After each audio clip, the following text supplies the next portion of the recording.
Olá pessoal, sejam todos muito bem-vindos ao canal Alvorada Espiritual.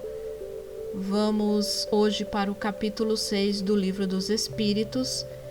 E antes de nós irmos para o estudo de hoje, vou pedindo para vocês se inscreverem aqui no canal, ativar o sininho para receber todas as notificações quando eu postar um vídeo novo e deixar o like para estar ajudando o canal a trazer mais conteúdos para vocês. Capítulo 6. Vida Espírita. Espíritos errantes. A alma se reencarna imediatamente após ter se separado do corpo. Algumas vezes reencarna imediatamente, porém, com mais frequência depois de intervalos mais ou menos longos. Nos mundos superiores, a reencarnação é quase sempre imediata. A matéria corporal sendo menos grosseira, o espírito encarnado goza aí de quase todas as suas faculdades de espírito. Seu estado normal é o dos vossos sonâmbulos lúcidos. Que se torna a alma nos intervalos das encarnações? Espírito errante que aspira a seu novo destino, ele espera. Qual pode ser a duração desses intervalos? De algumas horas a alguns milhares de séculos. De resto, não há, propriamente falando, limite extremo assinalado para o estado errante, que pode prolongar-se por muito tempo, mas que, entretanto, não é jamais perpétuo. O espírito encontra sempre, cedo ou tarde, oportunidade de recomeçar uma existência que sirva à purificação das anteriores. Essa duração está subordinada à vontade do espírito ou pode-lhe ser imposta como expiação. É uma consequência do livre-arbítrio. Os espíritos sabem perfeitamente o que fazem, porém, para alguns, é também uma punição imposta por Deus. Outros pedem para que ela seja prolongada, a fim de continuarem estudos que não podem ser feitos com proveito, senão no estado de espírito. A erraticidade por si mesma é um sinal de inferioridade nos espíritos?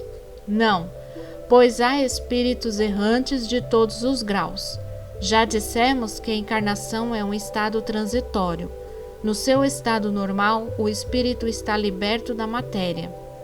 Pode-se dizer que todos os espíritos que não estão encarnados são errantes?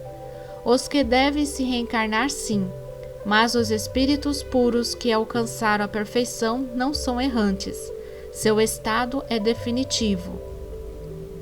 Com relação às qualidades íntimas, os espíritos são de diferentes ordens ou graus, que percorrem sucessivamente à medida que se depuram. Quanto ao estado, podem ser encarnados, quer dizer, unidos a um corpo, errantes, isto é, livres do corpo material e esperando uma nova encarnação para se melhorarem, espíritos puros, perfeitos e não tendo mais necessidade de encarnação. De que maneira os espíritos errantes se instruem? Sem dúvida, eles não fazem do mesmo modo que nós. Estudam o seu passado e procuram os meios para se elevarem. Veem, observam o que se passa nos lugares que percorrem, ouvem as palavras dos homens mais esclarecidos e os avisos dos espíritos mais elevados, e isso lhes dá ideias que não tinham. Os espíritos conservam algumas das paixões humanas. Os espíritos elevados, perdendo seu envoltório físico, deixam as más paixões e só guardam as do bem. Quanto aos espíritos inferiores, conservam-nas, pois, de outra forma, seriam da primeira ordem. Porque os espíritos, deixando a terra, não deixam nela todas as suas más paixões, uma vez que eles veem os seus inconvenientes? Tens nesse mundo pessoas que são excessivamente invejosas. Acreditas que, mal o deixem, perdem os seus defeitos?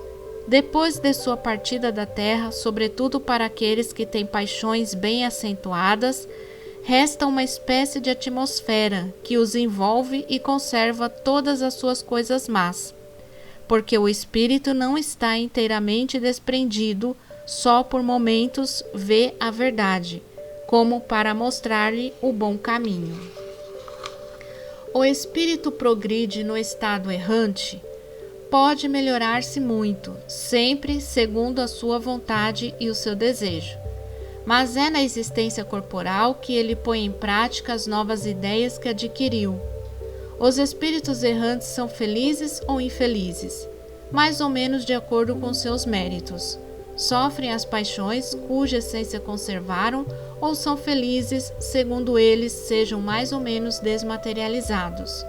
No estado errante, o espírito entrevê o que lhe falta para ser mais feliz e procura os meios para alcançar a felicidade, mas não lhe é sempre permitido reencarnar-se como seria do seu agrado, e isso então lhe é uma punição. No estado errante, podem os espíritos ir para todos os mundos? Conforme. Quando o espírito deixa o corpo, ele não está, por isso, completamente liberto da matéria, e pertence ainda ao mundo onde viveu ou a um mundo do mesmo grau, a menos que, durante a sua vida, ele se tenha elevado. E deve ser esse seu objetivo, pois, caso contrário, não se aperfeiçoará jamais. Ele pode, entretanto, ir a certos mundos superiores, mas, nesse caso, aí é como um estranho.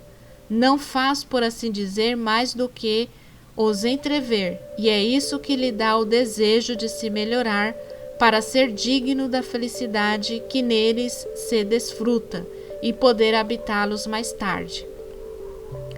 Os espíritos já purificados vão aos mundos inferiores? Eles vão frequentemente para ajudar o seu progresso.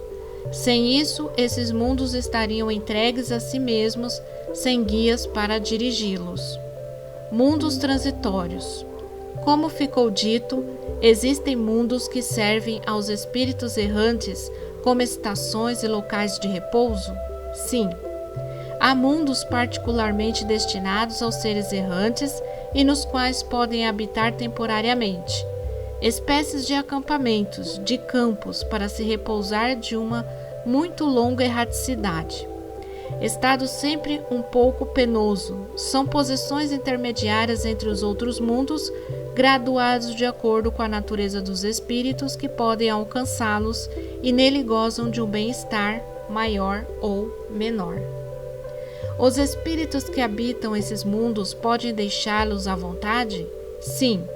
Os espíritos que se acham nesses mundos podem deixá-los para irem aonde devem ir. Imaginai-os como aves que de passagem pousam numa ilha para refazerem suas forças a fim de alcançarem o seu destino. Os espíritos progridem durante sua estada nos mundos transitórios? Certamente.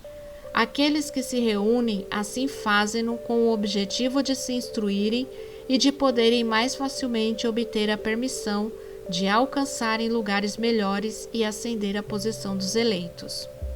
Os mundos transitórios, por sua natureza especial, são perpetuamente destinados aos espíritos errantes? Não, sua posição é apenas temporária.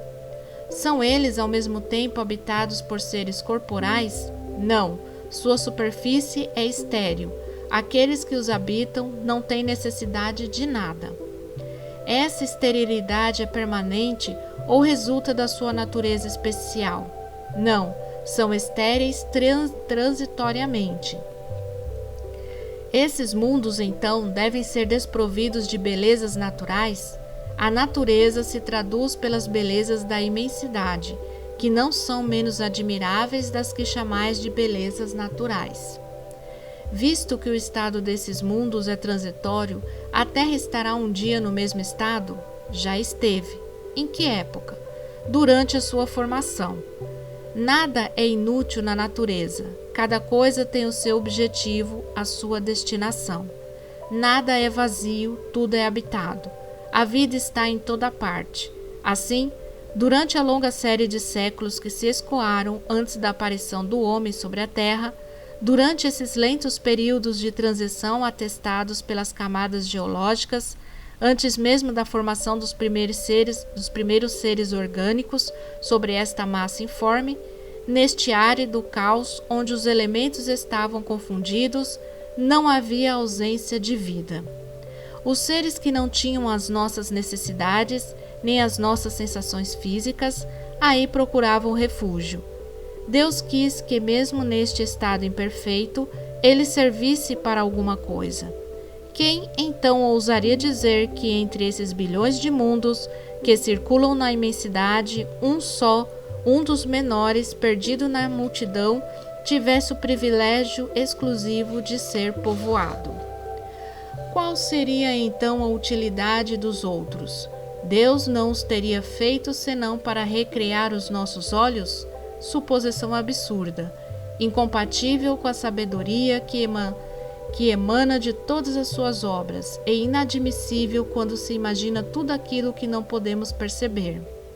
Ninguém contestará que nesta ideia de mundos ainda impróprios à vida material, e portanto povoado de seres viventes apropriados a este meio, há alguma coisa de grande e de sublime, onde se encontra talvez a solução de mais de um problema.